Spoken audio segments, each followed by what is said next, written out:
Hi again, everybody. Welcome to Inside Golf. I'm Harry Donahue. Today at North Hills Country Club, where recently they held an all-day event, Dawn to Dusk. It's an annual event to help raise money for the J. Wood Platt Scholarship Fund. Also coming up today, we'll take a look at how a local pro, Dave McNabb from Applebrook, was part of the American team that traveled across the pond and played a team of club pros from Great Britain and Ireland in the PGA Cup. And on our teed-off panel today, our experts will take a look at the brilliant career of Billy Payne. Who's Billy Payne? Well, for several years, he's been the chairman of Augusta National and the Masters. And we'll take a look at what he's done to help grow not just the Masters, but the game of golf. So stay with us. It's all coming up next on Inside Golf. Inside Golf, now celebrating its 20th season, is presented by Destination Montco Golf. 54 courses, 300,000 yards. Check them out at montcogolf.com. By the First Tee of Philadelphia. The First Tee helps young men and women become better golfers, but most important, better people. Get involved. Visit thefirstteephiladelphia.org. By the Golf Association of Philadelphia, GAP, celebrating amateur golf since 1897. By Jersey Man Magazine, it's a Jersey way of life. And by Philly Man Magazine, bringing it to Broad Street. And by Inside Golf's partner since 1998, the Philadelphia Section PGA, experts in the game and business of golf. Take time to thank your local PGA golf professional. Along with being stewards of the game of golf, your local PGA professional wears many hats. We are teachers. We are players. We are managers. We are merchandisers. And community leaders. But we all wear one badge. PGA professionals are well-trained experts who work hard to share the joy of golf with our neighbors for over 90 years. To find your local PGA professional, visit phillypga.com. Brought to you by the Philadelphia section of the PGA. We are the experts in the game and business of golf.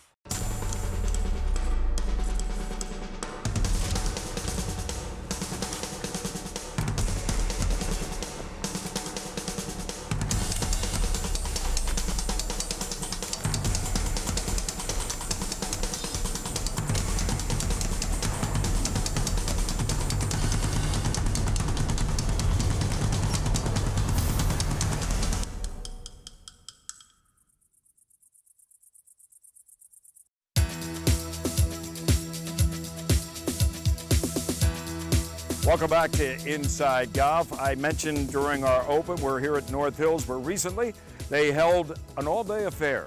It was called Dawn to Dusk. It's an annual event, actually, that involves raising money to help the J. Wood Platt Caddy Scholarship Fund. Marty Emino of the Golf Association of Philadelphia took part in the event, talked to some of the people, and here's his report. Thank you, Harry. Dawn to Dusk started in 2010 to raise awareness for the J. Wood Platt Caddy Scholarship Trust.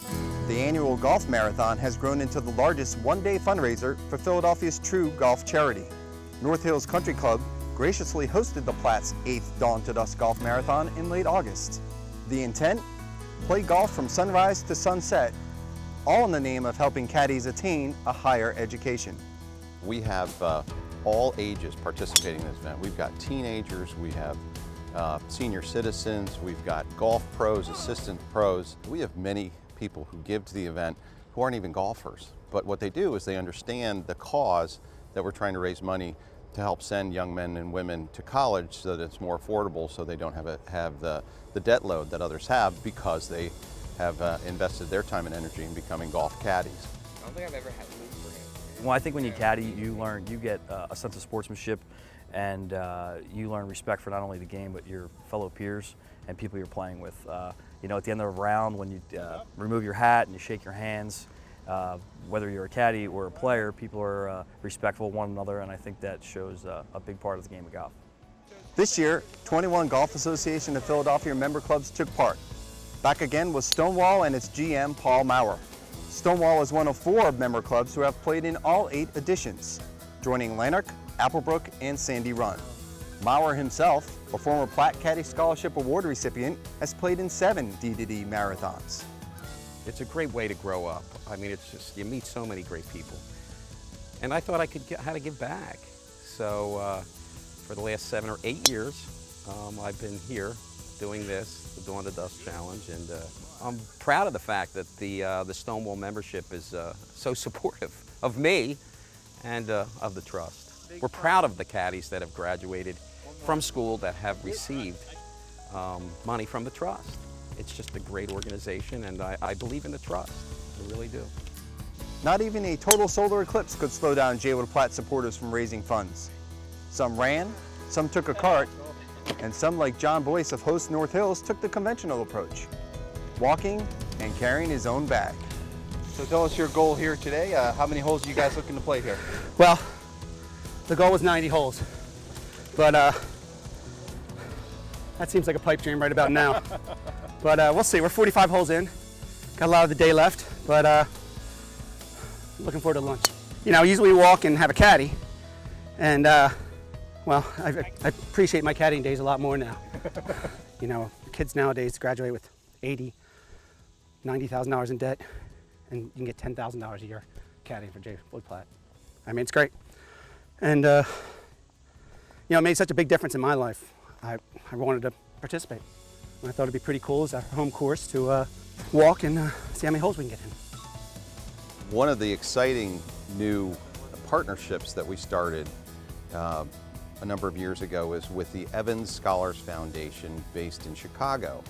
And we have a program that we call Platt Evans Scholars, where we're sending students to Penn State University, and they are able to receive full tuition and housing support for 4 years of their college education.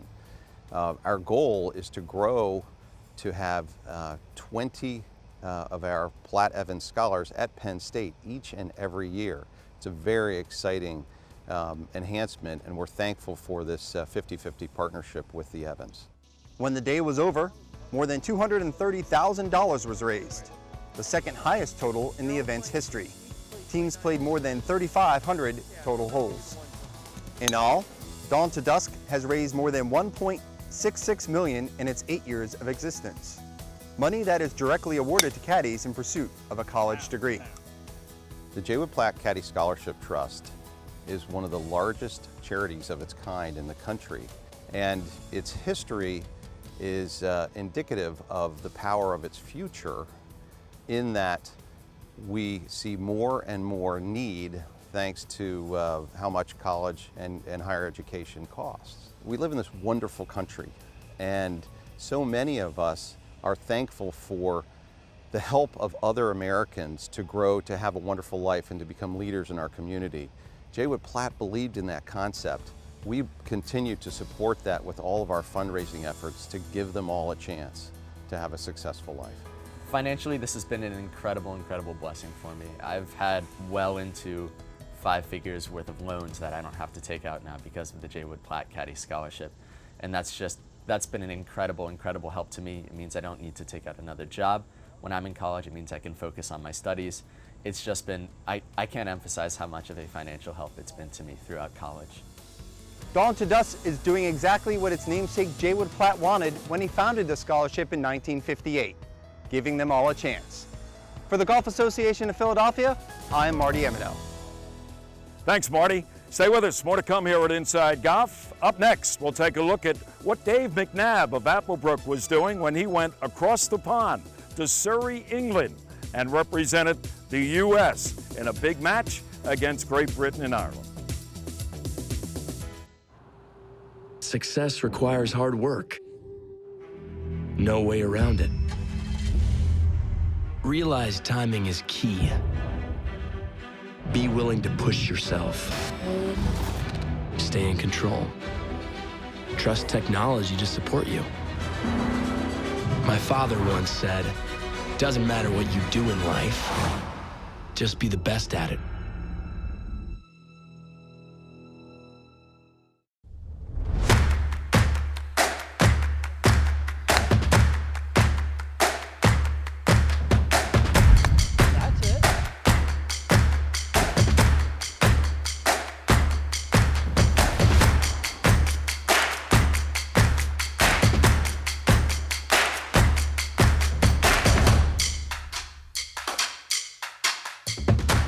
first tee of Greater Philadelphia, where golf is more than a game.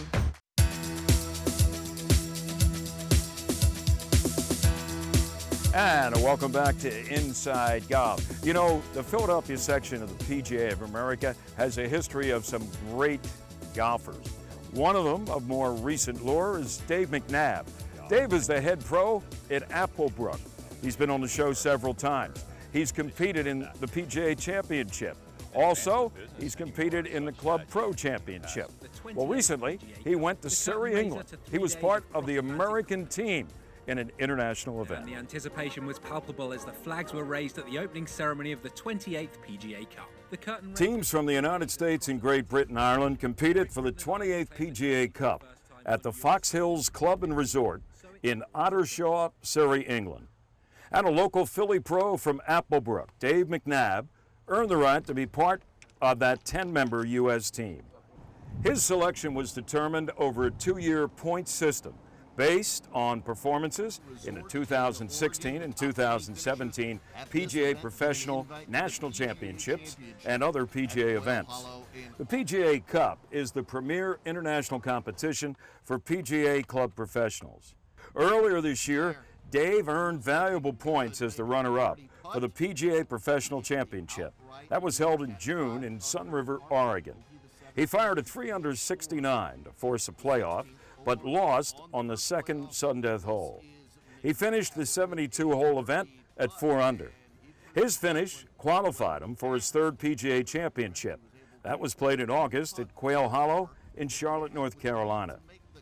He also competed in that event in 2013 at Oak Hill in Rochester and in 2014 at Valhalla in Louisville, Kentucky. This season, Dave appeared in the Senior PGA Championship as well as the U.S. Senior Open. Locally, he has 12 top 10 section finishes, including 6 victories. Dave was the winner of the $100,000 Haverford Classic in 2016. So, he's no stranger to major competition. And perhaps it's no surprise that he was eligible and selected to compete for the PGA Cup. No prize money is awarded to competitors who participate in the event. Members of both teams competed solely for their country. The format is identical to that of Ryder Cup match play. It's such a special event because, you know, golf's such an individual game, but there are those rare occasions where you have team events where you get to be part of something as a group of people, but also representing your country. And in my PGA career, this is one of the biggest honors I can look back and always will have fond memories of. The U.S. team found itself with a slight lead after day one, only to see it slip away the second day. On the final day, Great Britain and Ireland pulled away on the back nine with 9 of its 10 team members scoring in singles on its way to a 16-10 victory to hold on to the cup on the home soil. PGA of America president and first-time U.S. captain Paul Levy saw his team lose momentum. When it's all said and done, whenever you do something like this, when there's a match and you have friends involved and everyone that kind of has a common bond, there's no doubt we all have some selfish interests in that we both want to win. But when it's all said and done, the fellowship in the game of golf will be the winner. The U.S. is now 17-7-4 in the PGA Cup and 6-6-1 on foreign soil. Well, congratulations to Dave McNabb for qualifying and being part of that American team that competed in the PGA Cup against Great Britain and Ireland. And who knows, maybe Dave will be part of the U.S. team to compete in 2 years in the same event when it returns to American soil. When we return, we'll talk about Billy Payne, what he's done for Augusta, the Masters, and what he's done to help grow the game. That's on Teed Off, next on Inside Golf. He did, just like Mike said, he would come to the Masters, come through the media center, shake your hand. What can you, thank you for being here. What do you need? Yeah. What can we do to make your job easier?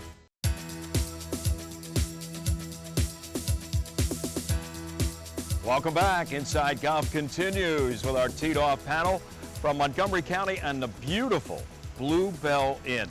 Just look around. We're located right on the patio, and what a spot. The restaurant can accommodate anywhere from 10 to 200. They have 12 private dining rooms to choose from. several menu options. Go to the bluebellinn.com or call at 215-646-2010. Look at the menu, look at the times, and of course, make your reservations, plural. Or you could even tape a golf show here. Or you can come right here and talk golf like we are. The waterfall, the flowers, man, what a spot. This may be one of our all-time primo spots for teed off. We have upgraded our game today. Plus, we have our panel. Talking about upgrades, how about Bob Shepard? Well, he's here all the time, but that's okay, Bob. Right. You're like wine, you get better. I was on the menu here for a while. You weren't the lobster roll guy, were you? No, that's Mike here's the Kern. lobster. And Mike's back. Looks beautiful, doesn't he? In that, what's that called? Fuchsia. Fuchsia. I don't know what it is. Okay, looks nice. With the bad logo, according to Joe. Worst logo ever. What is a that? Squirrel with a squirrel nut? with a nut. From Oakmont. Great golf course. I won't say worst. Yeah.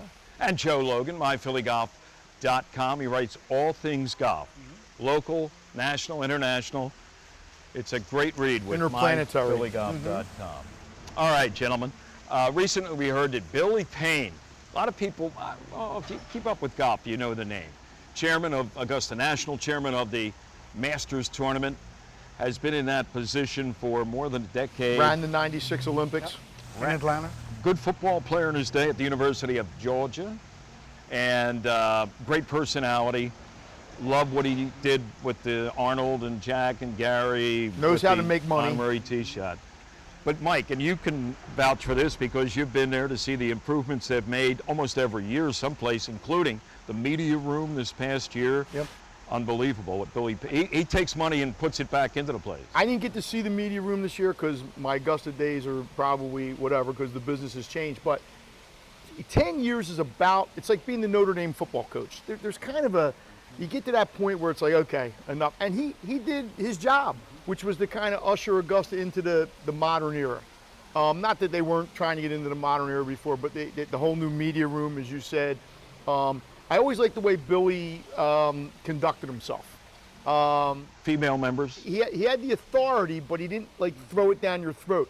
He would come around every year and shake everybody's hand and thank you for being there. And what do you need? What can I do for you? I'm like, Billy, thanks for having me. Joe, you're a North Carolina guy, right? That's right.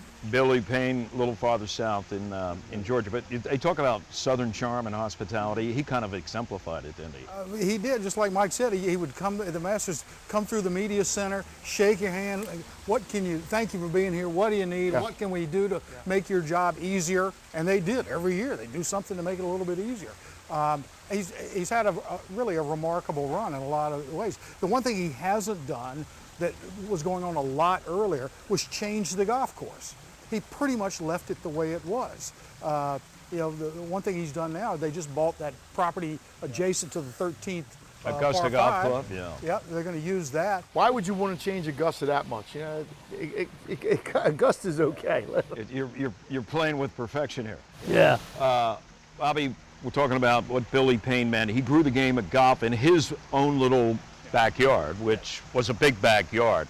But what else he's done? How about, as I mentioned, women members? Yeah. The international? He handled that controversy. And what a great... The Latin American thing where now they get a spot with the Asian winner to come over.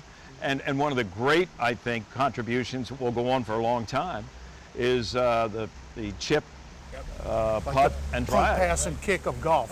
Trying to get youngsters. I don't know. I don't know if he deserves all or most, right, but it happened under his watch. It's hard to overstate the value of, now the Asian amateur champions and stuff play. Going into the Asian market, when you can't grow the game of golf too much more in America, to bring in Asia is pretty significant. Yeah, pretty strong. So Bob, okay, who's the next guy up? Next man up is Fred Ridley. Yeah. Now, a lot of people don't know Fred Ridley from Bob Shepard. From me, yeah. They know you better. Right. What do you know about Fred Ridley? I don't know anything about there him. You go. At all. And who else does? He's a USGA guy. Mrs. Ridley. Yeah, Mrs. Ridley, right, exactly. Yeah, but he's in big shoes now. Oh, my God. And he's not that much older, or younger, I mean. 65. Than Payne. He looks younger. He looks younger, but he's not. And, but to his credit, he's got a little pedigree as a player. It's hard to be more connected. I don't know anybody more connected in golf than Fred Ridley. He's done it He's all. an attorney in Tampa, but he was 1975 U.S. Amateur champion, and if I'm not mistaken, the last U.S. Amateur champion not to turn pro. He was president of the USGA. And he's a big rules guy. He was heavily involved in the Tagger situation like 4 or 5 years ago, whenever that was. So he was the competition chairman for Master. I mean, look, they wouldn't have picked him if they didn't think. The biggest problem I think Augusta has at some point is going to bite them. It hasn't bitten them yet. How late they finish on Sunday. One of these years, they're going to have to come back on a Monday to play like a hole of golf or something. You think because of darkness? Well, they wanted to, God, they've had 2 or 3 playoffs here that basically, if it didn't end then, it wasn't going to end because they wanted to lead into 60 minutes and all that. I get it. I get the TV angle, but they should try to end it at 6 and figure out whatever they're going to do. But they always want to end it at 7, and then it drags on to, April in Augusta, it gets dark about 8 o'clock, and that's the one thing. Maybe it'll never happen because it's Augusta. Maybe they just live a charmed life. But can you imagine having to go back on Monday morning for like a hole or 2 with 2 players? We did that at the PGA one year at Baldwin, but at least there was like 3 or 4, and nobody liked that. Right. My favorite story having to do with that is early in the run of the Masters, Cliff Roberts apparently conflicted with Easter, and he wanted to look into maybe moving Easter. No, so I was going to say, Easter conflicted with Augusta. It was not the other way around. Bob, when you look back, I think Fred Ridley will be like the 7th chairman in the long history of Augusta. And I say long, it began in the early 30s. And for years, Cliff Roberts ran that place. He was Bobby did Jones' everything. right-hand guy. He was the man. And but otherwise, the chairman keeps sort of a low profile unless there is a controversy. Right. And Billy Payne took everything head on. That's why I think when you think about guys, the right guy for the right job, it was Billy Payne. I thought he was great. He smoothed out the ladies' situation as it was being handled around the world. I mean, at Muirfield and Troon and all the different places, they were like getting rattled a little bit, and he just cruised Condoleezza in, and who was it, Moore? I think his experience with the 96 Olympics Yeah. gave him, like a lot of Augusta guys who become the president or the chairman, they kind of are in the background until they become the chairman. But Billy was a little bit used to that, and I think it helped him immensely dealing with the media. And one thing about Fred Ridley, so many of these previous chairmen have been bankers. I'm thinking of Hootie Johnson, Jack Stevens. Howard Harden. Stevens, they could money whip you. Yeah. Fred Ridley he's a lawyer, but he is a golf guy through and through. Yes, he is. Well, I think, Mike, you made the point. If they, and in this case, I think it was mainly Billy Payne, didn't think Fred Ridley could do it, he wouldn't do it. He'd bring in This somebody decision else. was probably made 2 or 3 years ago. Yeah. And then, and they probably sat down and said, okay, this is when we're going to do it. And, So the question is, what does Billy Payne do for an encore? And you know what? I don't think he cares. I don't. I think Billy Play a lot of golf. might be involved. That's right. Play more. Might be a little 2-ball with Fincham. That's right. Yeah, they could. There you go. Billy, job well done. Maybe we can get together a fivesome. They don't allow fivesomes, do they, at Augusta? They allow anything that they want to allow. Right? Yeah. Okay. It's their party. Thanks for staying with us. For Teed Off, back with more of Inside Golf in a moment. Located in Bluebell, just a short drive from Plymouth Meeting, Bluestone Country Club offers a setting that's close at hand but feels like a world away. Bluestone offers a championship caliber golf course, practice facilities including a large driving range, separate chipping and putting areas, and a staff of PGA professionals. At the Country House at Bluestone, you'll find excellent food, superb service, and an outstanding setting. Their expert staff will assist in planning your next event, whether it's a wedding or simply a luncheon, dinner, or cocktail party. Check out Bluestone's variety of membership options. Much more than a golf course, Bluestone is a community.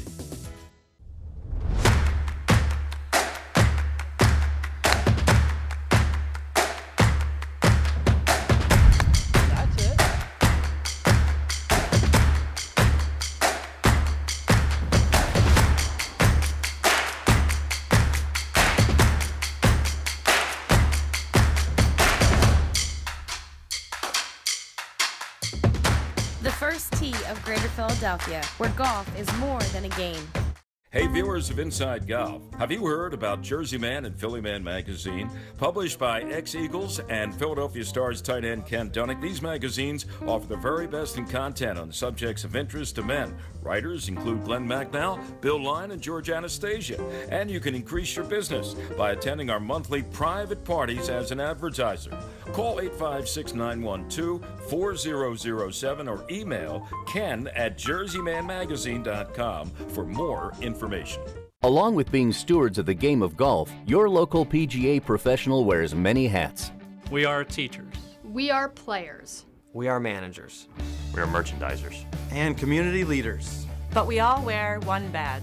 PGA professionals are well-trained experts who work hard to share the joy of golf with our neighbors for over 90 years. To find your local PGA professional, visit phillypga.com. Brought to you by the Philadelphia section of the PGA. We are the experts in the game and business of golf.